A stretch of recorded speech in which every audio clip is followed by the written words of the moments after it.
नमस्कार आणि the deep डाईव्हमध्ये आपलं स्वागत आहे. नमस्कार. कल्पना करा, दिवाळीची ऑनलाईन शॉपिंगची धामधूम सुरू आहे. आपली वेबसाईट हजारो लोक एकाच वेळी वापरत आहेत आणि अचानक लक्षात येतं की वेबसाईटवर एक मोठी चूक झालीये. आता वेबसाईट बंद केली तर लाखोंचं नुकसान. मग अशा वेळी वेबसाईट बंद न करता, एका सेकंदाचाही व्यत्यय न आणता ती चूक कशी दुरुस्त करायची? हा प्रश्न डेव्हलपर्सना रात्री झोपू देत नाही, पण यावर एक खूपच सुंदर आणि प्रभावी उपाय आहे. हो का? हो, व्यावसायिक जगात याला ब्लू ग्रीन डिप्लॉयमेंट असं म्हणतात. हे असं एक तंत्र आहे ज्यामुळे तुम्ही तुमच्या चालू गाडीचं इंजिन बदलू शकता, तेही प्रवाशांना कळून न देता. अरे वा. आज आपण Azure ॲप सर्व्हिसमध्ये हे तंत्र डिप्लॉयमेंट स्लॉट्स वापरून कसं काम करतं याचा अक्षरशः प्रात्यक्षिक अनुभव घेणार आहोत. अगदी. म्हणजे आज आपण फक्त ऐकणार नाही तर करून पाहणार आहोत. बरोबर. यासाठी आपण मायक्रोसॉफ्ट लर्नवरील swap deployment slots in Azure app service या एक्सरसाइजचा आधार घेत आहोत.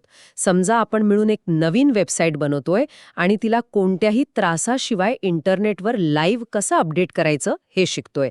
चला तर मग या जादूच्या दुनियेत प्रवेश करूया. चला सुरू करूया. सर्वात आधी आपण Azure पोर्टलवर लॉग इन करू. ओके. हे आपल्या प्रोजेक्टचं मुख्य कंट्रोल पॅनल आहे. जणू काही आपल्या अंतराळ यानाचं कॉकपिट. सगळी बटणं, सगळे मीटर्स इथेच आहेत. आणि या कॉकपिटमध्ये वरच्या बाजूला एक छोटंसं चिन्ह दिसतं असं. हे आपलं सर्वात महत्वाचं साधन आहे, क्लाउड शेल, बरोबर? अगदी बरोबर. त्यावर क्लिक करताच आपल्या ब्राउझरमध्येच एक कमांड लिहिण्याची जागा उघडते. हे आपलं डिजिटल वर्कशॉप आहे, जिथे आपण सगळी जुळवाजुळव करणार आहोत. अच्छा. बरोबर. क्लाउड शेल आपल्याला विचारतं की तुम्हाला बॅश वापरायचं आहे की पॉवर शेल. आपण बॅश निवडूया. बॅश. हो, बॅश ही एक प्रकारची भाषा आहे जी हे वर्कशॉप समजतं. हे डेव्हलपर्समध्ये खूप लोकप्रिय आहे, त्यामुळे आपण तीच वापरूया. ठीक आहे. आता आपलं वर्कशॉप तयार आहे. आपल्याला फक्त सामान हवंय. आणि ते सामान म्हणजे आपली वेबसाईट. आता आपण काही नव्याने कोड लिहित बसणार नाही. इंटरनेटवर एक तयार साधी वेबसाईट उपलब्ध आहे. आपण तिचीच एक कॉपी आपल्या वर्कशॉपमध्ये आणू.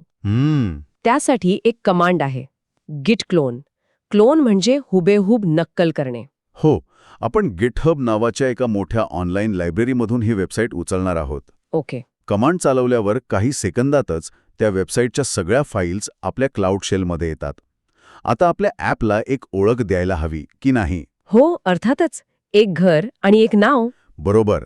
Azureमध्ये घराला म्हणतात रिसोर्स ग्रुप आणि नावासाठी आपण एक गंमत करणार आहोत. गंमत कसली? आपण ॲपचं नाव ठरवण्यासाठी एक व्हेरिएबल बनवू. App name = mywebapp@$random. Dollar random? हो, ह्यातला डॉलर रँडम हा भाग म्हणजे एक छोटा जादूगार आहे. तो प्रत्येक वेळी एक वेगळाच कुठून तरी शोधून आणलेला नंबर देतो. अच्छा. याने काय होतं की आपल्या ॲपचं नाव जगात एकमेव, युनिक राहतं. म्हणजे आपल्या दुकानाच्या नावाची पाटी दुसऱ्या कुणाकडेच नसणार. कमाल आहे. म्हणजे नावावरून कधीच गोंधळ होणार नाही. आणि घरासाठी म्हणजे रिसोर्स ग्रुपसाठी आपण रिसोर्स ग्रुप =rg-mywebapp असे एक साधं नाव लिहू. बरोबर. आता घर तयार आहे, नाव ठरलंय. आता दुकानाचं शटर उघडायची वेळ आली आहे. आणि त्यासाठी एक कमांड आहे, az web app up. Az web app up. हो, ही कमांड म्हणजे अल्लाउद्दीनचा जादूचा दिवा आहे. तुम्ही फक्त ही एक कमांड द्यायची आणि Azure पडद्यामागे धावपळ सुरू करतं.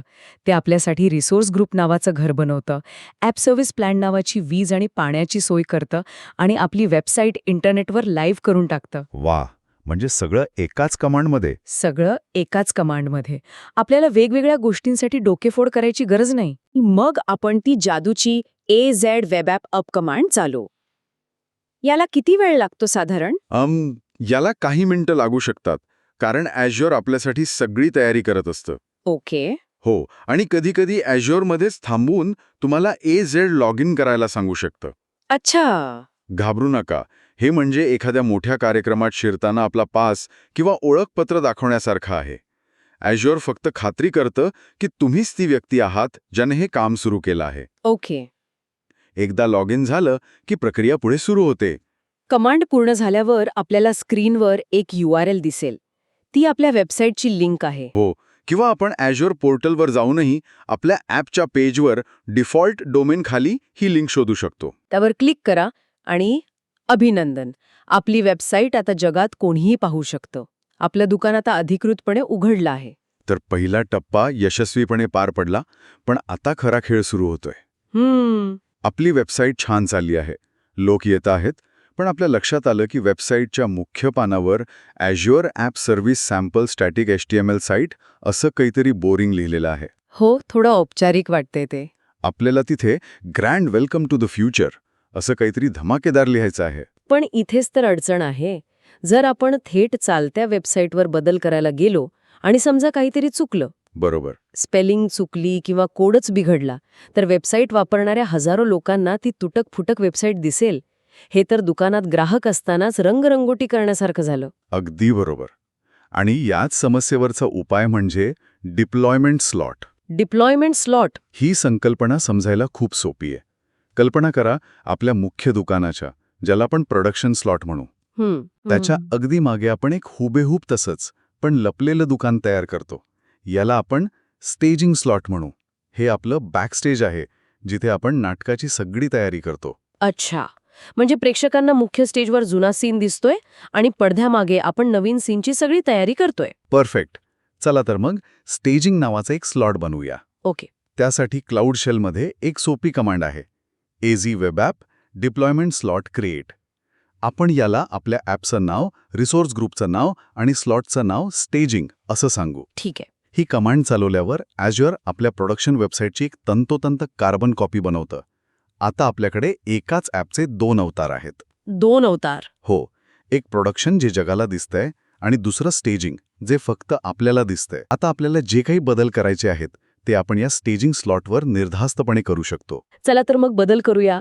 क्लाउड शेलमध्ये कोड index.html ही कमांड वापरून आपण कोड एडिटर उघडू. बरोबर.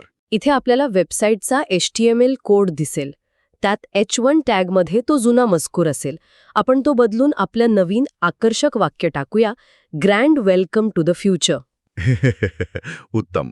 तुम्हाला जे आवडेल ते टाका. इथे पूर्ण स्वातंत्र्य आहे. बदल केल्यावर फाईल सेव्ह करण्यासाठी Ctrl+S आणि एडिटर बंद करण्यासाठी Ctrl+Q. बरोबर? अगदी बरोबर. आता हे बदललेले फाईल्स आपल्याला स्टेजिंग स्लॉटवर पाठवायचेत. पण एकाच वेळी अनेक फाईल्स पाठवण्याऐवजी आपण त्या सगळ्यांना एकत्र बांधून एका पार्सलमध्ये टाकू. म्हणजे एक झिप फाईल बनवू? हो, त्यासाठी कमांड आहे zip-r stagingcode.zip. आता हे पार्सल म्हणजे ही stagingcode.zip फाईल आपल्या बॅकस्टेजच्या पत्त्यावर म्हणजेच स्टेजिंग स्लॉटवर पाठवायची आहे. त्यासाठी कमांड आहे AZ वेब ॲप डिप्लॉय. या कमांडला आपण सांगू की हे पार्सल कोणत्या रिसोर्स ग्रुप आणि ॲपसाठी आहे आणि महत्वाचं म्हणजे स्लॉट स्टेजिंग. एकदम बरोबर. हा झेंडा दाखवून सांगू की हे पार्सल प्रोडक्शनला नाही तर स्टेजिंगला न्यायचं आहे. ओके. ही कमांड पूर्ण झाल्यावर आपण पोर्टलवर जाऊन आपल्या स्टेजिंग स्लॉटची URL उघडून पाहूया. आणि बघा, इथे आपलं grand welcome to the future दिसतंय. आपण इथे पाहिजे तेवढ्या चुका करू शकतो, दुरुस्त्या करू शकतो, जोपर्यंत आपल्याला समाधान मिळत नाही. आणि सगळ्यात महत्वाचं म्हणजे आपल्या मूळ वेबसाईटवर तिथे अजूनही जुनाच मजकूर आहे. आपले ग्राहक खुश आहेत, त्यांना या पडद्यामागच्या तयारीची काहीच कल्पना नाही. आता तो क्षण आलाय, याची आपण वाट पाहत होतो. हो, आपली बॅकस्टेजवरची तयारी पूर्ण झाली आहे. नवीन सीन तयार आहे, कलाकार तयार आहेत. आता फक्त एका क्लिकवर बॅकस्टेजला मुख्य स्टेज बनवायचा आहे. ह्या प्रक्रियेला म्हणतात स्वॅप, म्हणजेच अदलाबदल. हे इतकं सोपं आणि प्रभावी आहे की विश्वास बसणार नाही.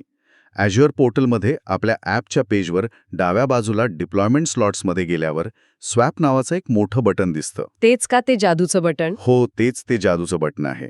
या बटनावर क्लिक केल्यावर एक पॅनल उघडेल. त्यात 2 महत्वाचे रकाने आहेत, सोर्स म्हणजे स्रोत आणि टार्गेट म्हणजे लक्ष्य. बरोबर. इथे आपल्याला फक्त खात्री करायची आहे की आपला सोर्स स्टेजिंग आहे आणि टार्गेट प्रोडक्शन आहे, म्हणजे आपण बॅकस्टेजला मुख्य स्टेजवर आणत आहोत. ही खात्री झाली की फक्त स्टार्ट स्वॉपवर क्लिक करायचं.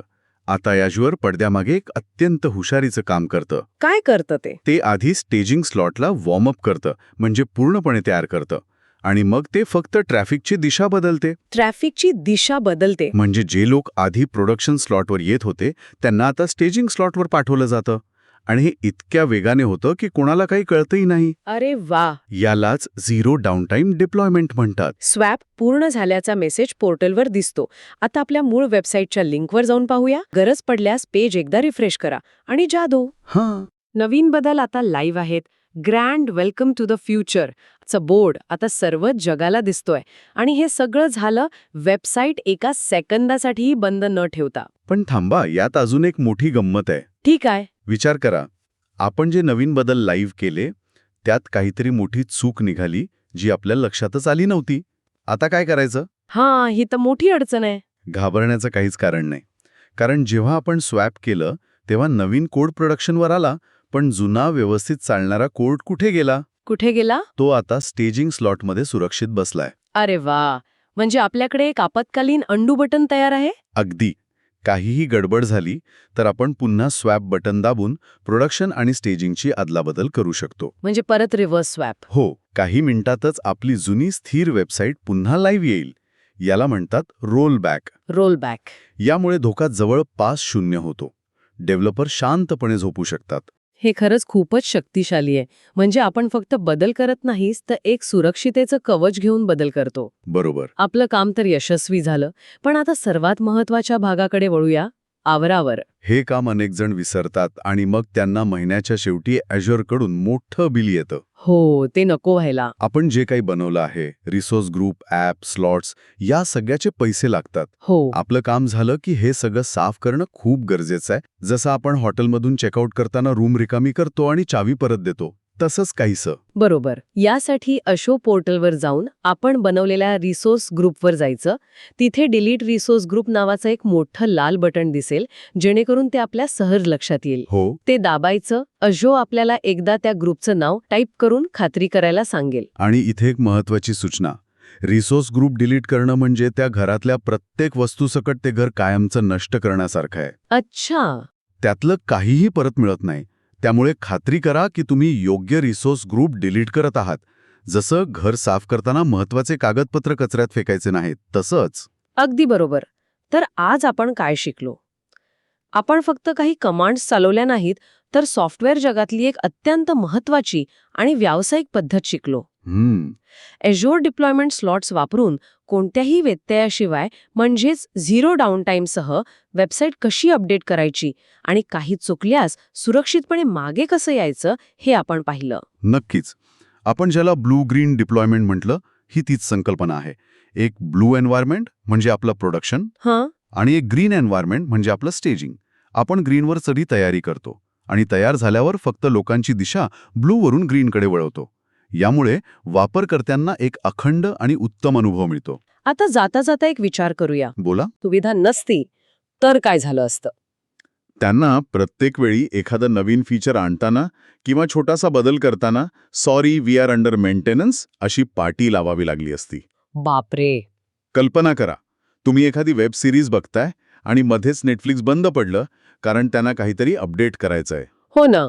या एका तंत्रज्ञानामुळे वापरकर्त्यांच्या अनुभवात किती मोठा आणि सकारात्मक फरक पडतो, नाही का? यावर नक्की विचार करा.